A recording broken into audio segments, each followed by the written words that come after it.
Donc on accueille Philippe Charlot qui, avec sa société, travaille sur des open data. Et l'exemple qu'on vous a pris, c'est à partir de PubMed. Vous allez voir qu'on peut obtenir des données qu'on n'imaginait pas, nous en tout cas, initialement.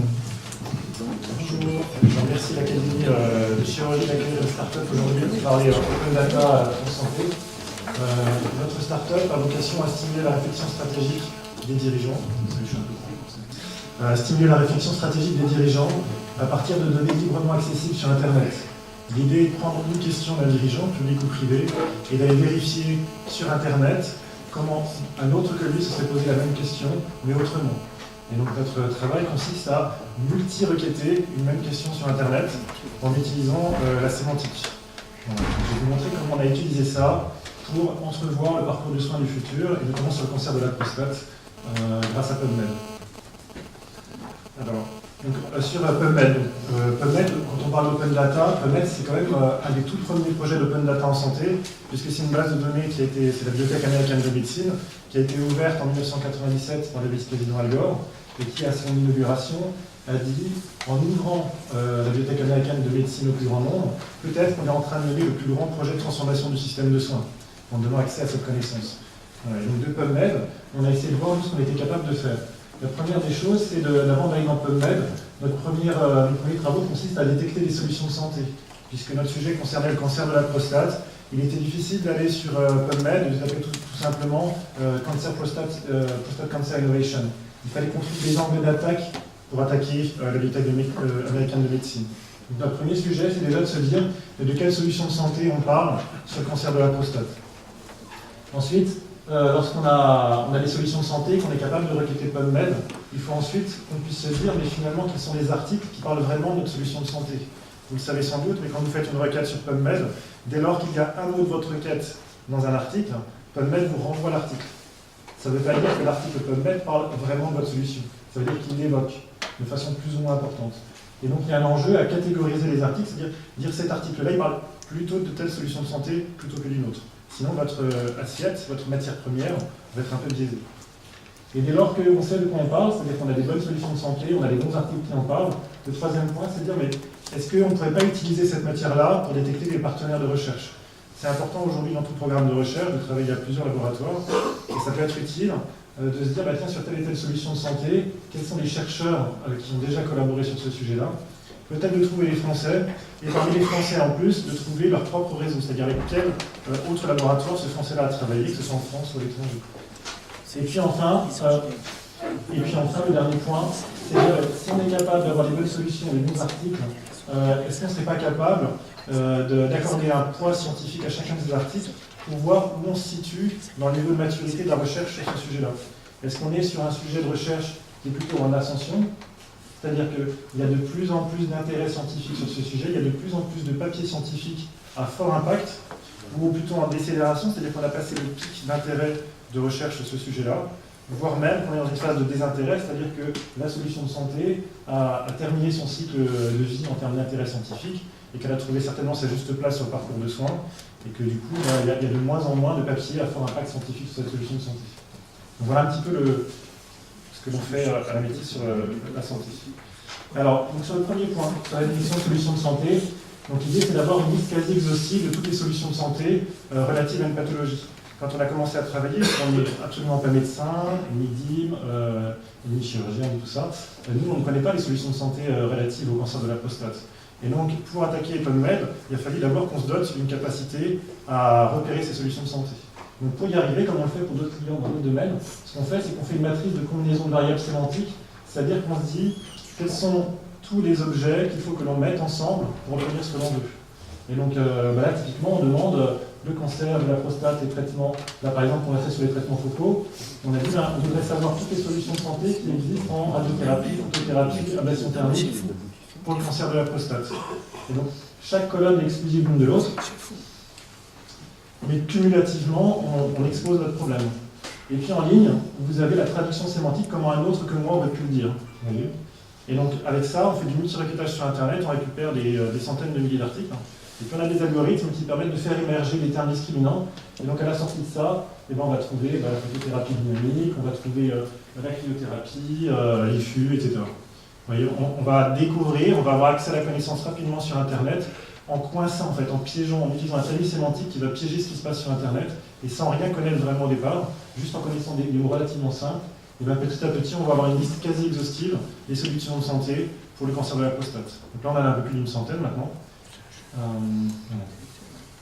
Alors voilà, vous voyez pas très bien, tout notre schéma sur le cancer de la prostate. À droite, vous avez les traitements, en haut à gauche, vous avez tout ce qui est prévention, en bas à gauche, vous avez tout ce qui est diagnostic. Et donc on a créé toutes les ramifications, et au fur et à mesure, on trouvait de l'information sur Internet, on l'a rangé en fait correctement pour avoir toutes nos solutions de santé. Dès lors qu'on a des solutions de santé, donc ce que je vous disais, on pourrait aller sur PubMed et naïvement taper une requête à gauche, faire une requête PubMed avec des descripteurs mesh. Donc ça c'est déjà un travail, il faut prendre chacune des solutions de santé, aller chercher des descripteurs mesh, trouver toutes les traductions de ce que veut dire cette solution de santé. Mais en fait, ça ne suffirait pas, puisque dès lors qu'un article évoquerait au moins une fois cette solution de santé, et bien, du coup, il nous remonterait l'article. Donc du coup, ça nous ferait un volume d'articles potentiellement trop important, c'est-à-dire peu spécifique de la solution de santé en particulier. Donc ce qu'on a fait, c'est qu'on a utilisé un algorithme d'apprentissage automatique qu'on a entraîné pour dire, quand on parle de ça, on parle plutôt spécifiquement de telle solution de santé. Et dans un autre cas, ce sera plutôt de telle autre solution de santé.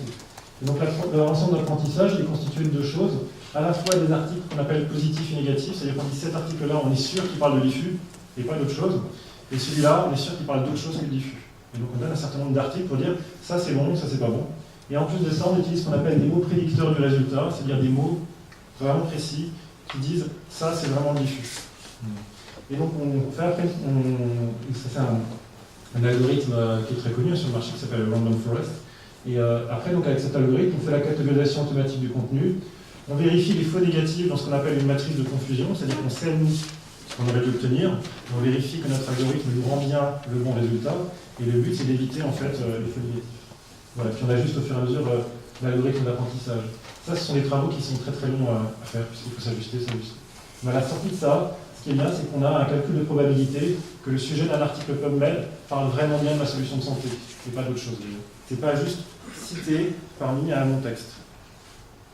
Alors là, vous avez par exemple les mots prédicteurs de l'IFU. Donc il y en a 482 dans notre modèle. Là, vous avez juste les 20 premiers. Mais ce que je trouvais intéressant, c'était de vous montrer que les premiers mots en haut, vous voyez, il y a quelques mots qui ont beaucoup d'importance et plein d'autres qui vont juste donner des éléments de contexte. Et donc on a des articles d'apprentissage positifs, des négatifs, et puis 482 mots prédicteurs qui vont nous permettre petit à petit de s'assurer qu'on parle bien d'un article sur l'IFU. Donc dès lors qu'on a fait ça, on a une base d'articles qui sont vraiment de qualité, c'est-à-dire on est sûr qu'ils parlent plutôt de ça, avec des degrés de probabilité, et puis on peut choisir d'ailleurs, on peut dire je m'arrête à 50, ou je dis je veux au moins qu'il y ait 60% de probabilité que ça parle de l'IFU, on fait notre choix. Et donc du coup on peut commencer à s'amuser entre guillemets, à se dire mais quels sont les chercheurs qui parlent de cette solution de santé. Et donc vous savez sans doute, la Bibliothèque américaine de médecine est une base de données dite structurée, c'est-à-dire qu'il y a des champs en fait, il y a des balises, dans ce qu'on appelle un fichier XML, où l'information est extrêmement bien rangée.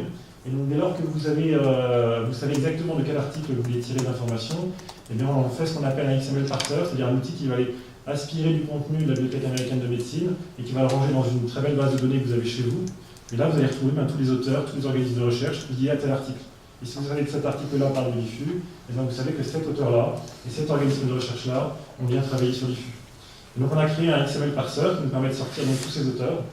Et puis en plus de ça, on a essayé de faire quelque chose pour se dire, comme il y a beaucoup d'auteurs, évidemment associé à un article, donc il y a le premier auteur, le dernier auteur, plus tous les collaborateurs, ça fait beaucoup de monde à la fin sur une solution de santé. On a voulu se dire, qui est-ce qu'il faudrait que je contacte en premier? Et donc on a essayé de déterminer une forme de notoriété d'auteur. Alors il y a beaucoup de travaux en la matière, dans la recherche là-dessus. Donc on a essayé de faire, nous, avec les données spécifiques disponibles dans PubMed. Et donc dans PubMed, ce qu'on est capable d'identifier, c'est très facilement, c'est le nombre de fois où la personne a été premier auteur, le nombre de fois où elle a été dernier auteur, son G-index, peut-être que vous connaissez ça, c'est une façon de calculer la notoriété d'un auteur.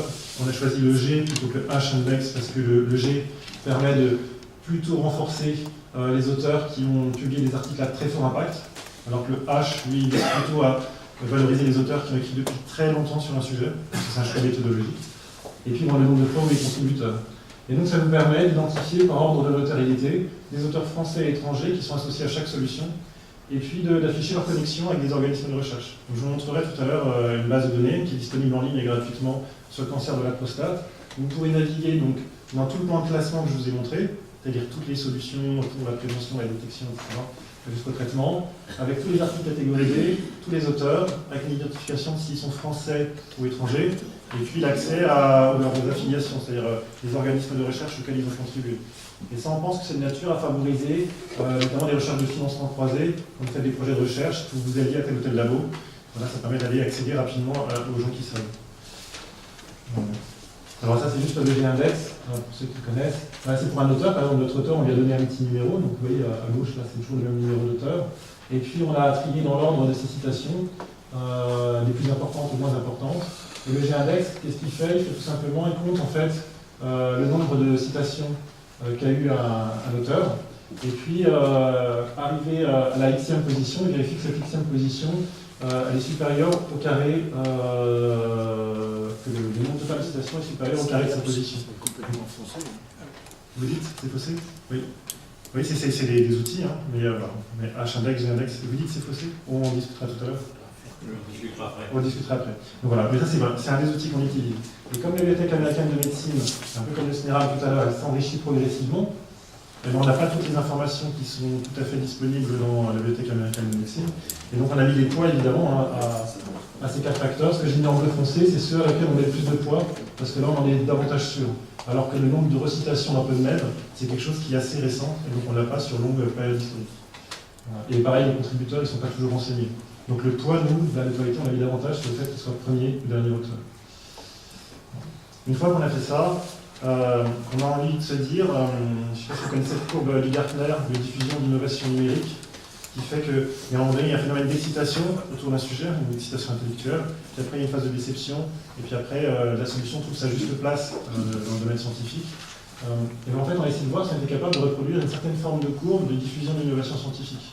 C'est-à-dire se dire, plutôt que de simplement regarder les volumes qui sont diffusés autour d'une solution de santé, c'est-à-dire et combien d'articles sont publiés sur telle solution par rapport à une autre et depuis combien de temps, on a voulu créer ce qu'on appelle un score mathématique qui va donner en fait l'impact de tel ou tel article par rapport à un autre. Et du coup, refaire une courbe qui n'est pas juste liée au volume, mais qui est liée vraiment à un certain poids scientifique de la solution. Et donc ce score mathématique, il est construit autour de 4 variables. Donc on retrouve la notoriété de l'auteur, on a appliqué le même mécanisme à la notoriété de l'organisme de recherche, et puis surtout on s'est basé sur le type d'article. Donc d'abord on a mis un poids que ceux qui sont evidence-based medicine au sens de PubMed. Voilà, c'est très bien décrit dans le Bibliothèque américaine de médecine, ce qu'on appelle le BM. Et en plus pour chacun d'entre eux, on a proposé un poids, c'est-à-dire qu'on a catégorisé, on a dit voilà, le practice guideline, c'est pas la même chose qu'un CPI de phase 1 et ainsi de suite. Et puis le dernier point, c'est le nombre de citations d'articles. Et donc on a été capable d'associer une proposition de poids à chacun des articles qui sont publiés sur telle ou telle pathologie, pardon, solution de santé. Et donc à la fin, ce qu'on est capable de faire, c'est de visualiser une courbe qui montre les solutions scientifiques qui sont plutôt en ascension, c'est-à-dire qui cumulativement, tous les articles de leur année, l'année suivante, il y en a plus, il y en a plus, il y en a plus, et inversement.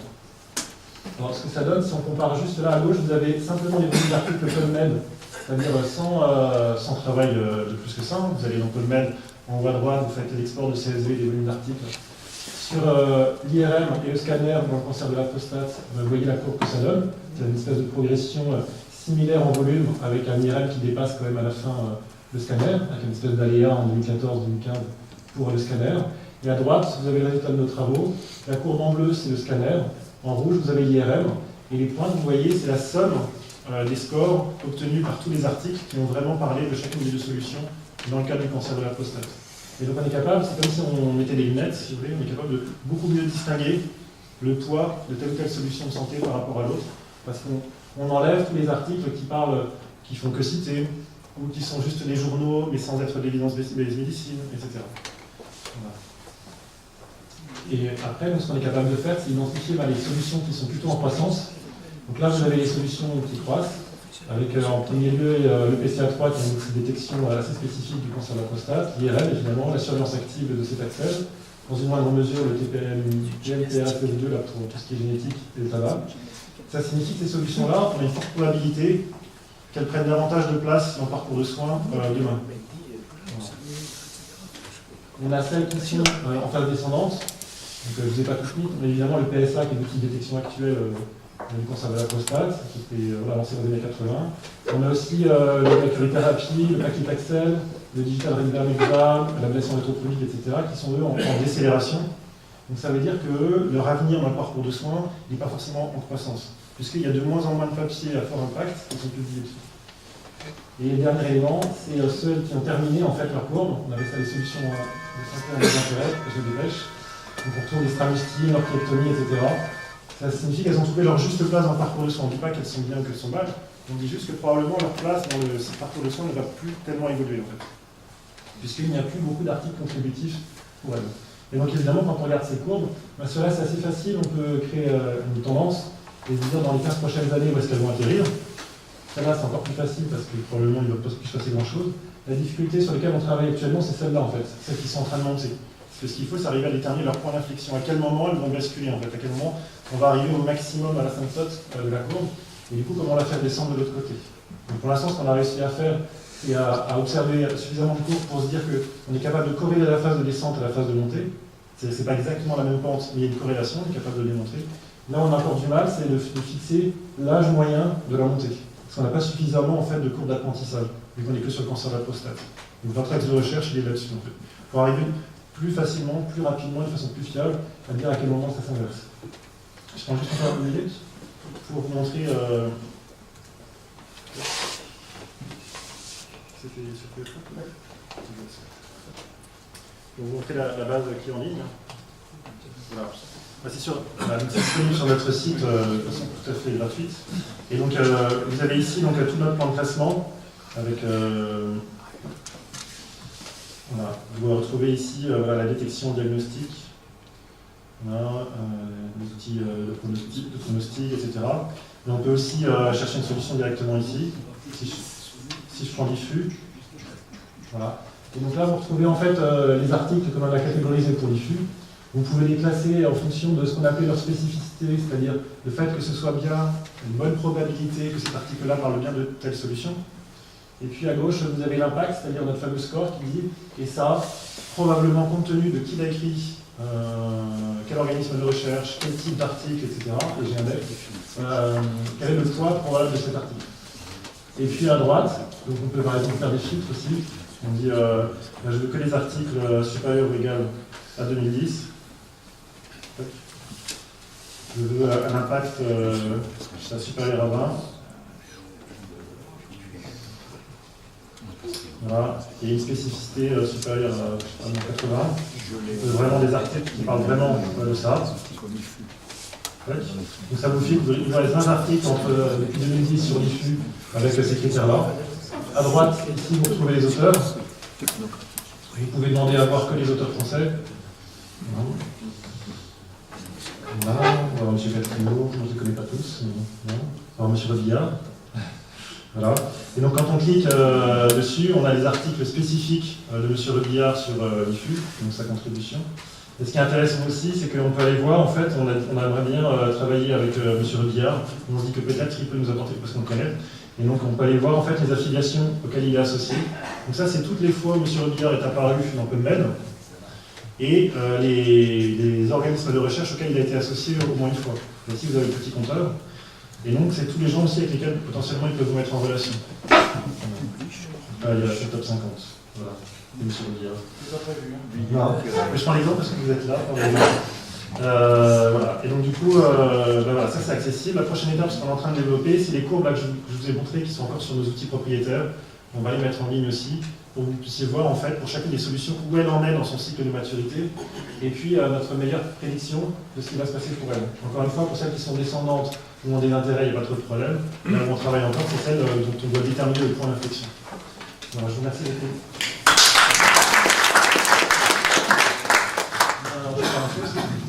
Des questions à poser pour trouver la bonne vie. Je crois que le problème des méta... Je crois que le problème des méta-analyses, le gros problème des méta-analyses, c'est qu'il faut accepter qu'éventuellement, elles ne servent à rien. Parce que on fait une méta-analyse sous la recommandation d'une société savante pour essayer de répondre à un problème. qui n'est pas réglé, mais s'il n'est pas réglé, c'est justement aussi parce qu'il n'y a pas dans la littérature d'articles qui permettent de le régler. Sinon, on ne poserait pas la question. Donc, finalement, on fait une grande méta-analyse pour voir que le problème n'est toujours pas réglé. Alors, il faut accepter de dire on ne peut pas répondre, parce que sinon, ça a des effets très pervers. On a l'exemple cette année de notre société savante qui a posé la question est-ce qu'il faut faire des prothèses ou fixer les fractures du col extracapsulaires.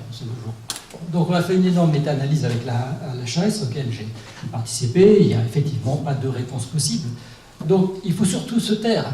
Parce que si, comme la HAS, on est obligé, on s'oblige à faire des recommandations, on dit on n'a pas pu montrer la supériorité de la prothèse ni l'infériorité par rapport aux fixations. Donc la moitié des chirurgiens vont dire puisque la prothèse n'est pas inférieure, faisons des prothèses. Et l'autre moitié qui va dire, puisque la fixation, puisque la prothèse n'a pas montré la supériorité, continuons à faire des fixations. Chacun en fonction de ses intérêts, en sachant que l'arthroplastie est quand même beaucoup mieux rémunérée que la fixation. Donc ça a des effets absolument pervers, et éventuellement économiques, éventuellement de soins. Donc en fait, il faudrait cacher cette méta-analyse. Il faudrait la cacher, il ne faudrait pas la révéler au grand public, et il ne faudrait pas faire de recommandations, ce qui est très dur, parce que c'est un gros travail. Qu'est-ce que vous en pensez?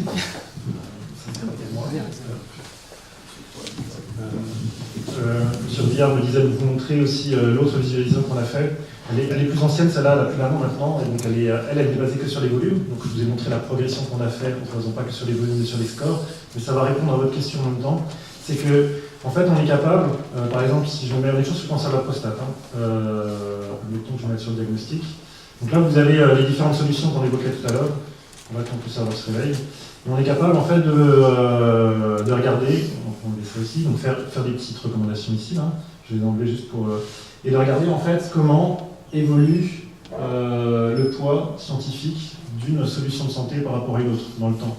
Donc en fait ce que vous voyez ici là, c'est que les volumes pour l'instant, puisqu'on n'a pas encore intégré ce que je vous ai présenté à l'instant sur les scores, et ça montre en fait combien il y a eu d'articles publiés sur chacune des solutions de santé de diagnostic pour le cancer de la prostate de 1980 jusqu'à aujourd'hui, et les prévisions qu'on sait jusqu'en 2030, avec la place de chacune des solutions de santé. Et progressivement, en fait, au fur et à mesure, on a fait ces travaux-là, on s'est rendu compte qu'on avait évidemment un vrai problème de détection diagnostique sur le cancer de la prostate, pour arriver à bien discriminer les cancers qui méritaient traitement de ceux qui pouvaient l'éviter, donc notamment de la surveillance active. Et justement, quand on arrive au niveau de la surveillance du stade localisé, on retrouve les solutions phares comme le robot, la radiothérapie. On a aussi la surveillance active qui est en train de progresser très nettement. Donc moi je pense que quand on fait la méta-analyse et qu'on est capable de faire comme on l'a fait nous, de la prévention jusqu'au stade résistant à la castration, et qu'on est capable de montrer toutes les solutions de santé de façon exhaustive, et d'où elles viennent, quand est-ce qu'elles sont nées, comment les unes passent par-dessus les autres au fur et à mesure, je crois qu'on est capable de tirer les enseignements pour l'hôpital. Et notamment, enfin, l'année dernière, quand on a sorti ça, c'était encore donc, préliminaire, parce que c'était que sur les volumes, mais ça permettait quand même de dire qu'il y avait évidemment un vrai enjeu au niveau de la détection du diagnostic, puisqu'on ne se limitait pas que au PSA, mais on montrait voilà, l'apparition du FI, l'état génétique de susceptibilité et autres, les diagnostics, et montrer qu'il y avait une pluralité de solutions qui était en train de naître. Pardonnez-moi, je passe beaucoup d'un sujet à l'autre, mais voilà, toutes les solutions, les traitements focaux qui sont ici, montrer que tout ça est en train de prendre sa place sur le parcours de soins, et donc d'en tirer les enseignements pour l'hôpital de demain. Voilà.